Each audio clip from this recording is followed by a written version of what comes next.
কাছে তৎকালীন সময়ে বিভিন্ন পত্রপত্রিকাগুলি রয়েছে।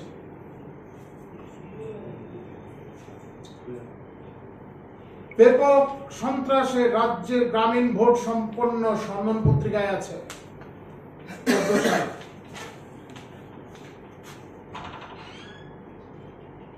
উৎসবের মেজাজে ছাপ্পা ভোট দৈনিক সংবাদে লেখা আছে 14 সালের ঘটনা।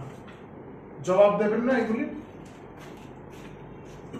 বিজেপির মহিলা প্রার্থীকে ধর্ষণের হুমকি, চন্দ্রনগর পঞ্চায়েতে রাজনৈতিক অস্থিরতা,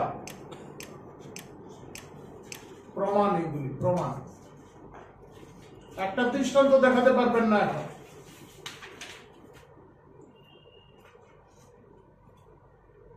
নানা স্থানে নির্বাচনোত্তর সন্ত্রাস, মহিলা প্রার্থীর বাড়ি আক্রমণ সাবরুমে,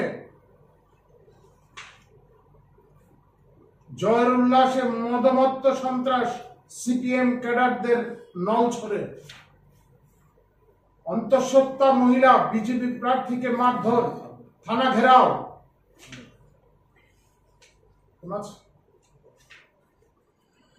নির্বাচনে ক্যাডার সন্ত্রাসে রণক্ষেত্র সোনামুড়া মহকুমা, পঞ্চায়েত হাতছাড়া হলে জব কার্ড থাকবে না, জেলিম পঞ্চায়েতের শাসক দলের হুমকি, প্রধানের গোপন ডেরা থেকে ভোটের দাদন, কোদাল উদ্ধার।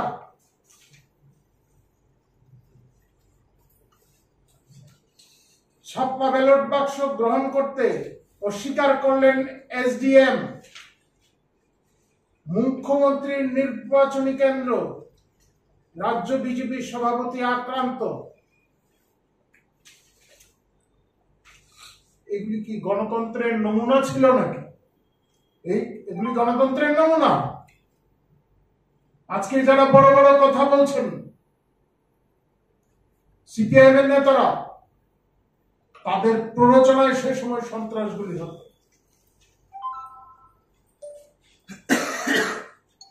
আজকে পরিস্থিতি পাল্টে গেছে। যে সমস্ত জায়গায় কিছু ঘটনা ঘটেছে, আমাদের সরকার, স্বরাষ্ট্র দপ্তর পুলিশকে নির্দেশ দিয়েছে তদন্তক্রমে ব্যবস্থা গ্রহণের জন্য, এবং ইতিমধ্যেই কিছু কিছু ব্যবস্থা নেওয়া হয়েছে।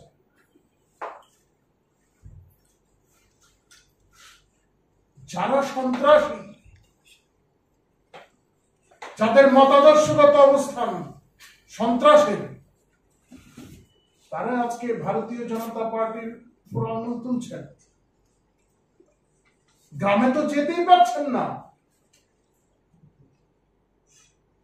পঞ্চায়েত স্তরে আপনারা যেতেই পারছেন না, মানুষ ধুচ্ছা করছে। দায় কি আমাদের নিতে হবে নাকি?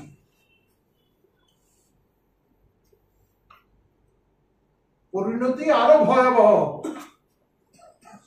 মানুষ আপনাদের থেকে দূরে সরে যাচ্ছে আপনাদের কৃতকর্মের জন্য। দায় আমাদের নিতে নেব কেন? মানুষের কাছে জবাব দিন। ক্ষয়িষ্ণু হয়ে যাচ্ছে, মানুষ বারংবার জবাব দিচ্ছে, তাও সম্বিত ফিরছে না।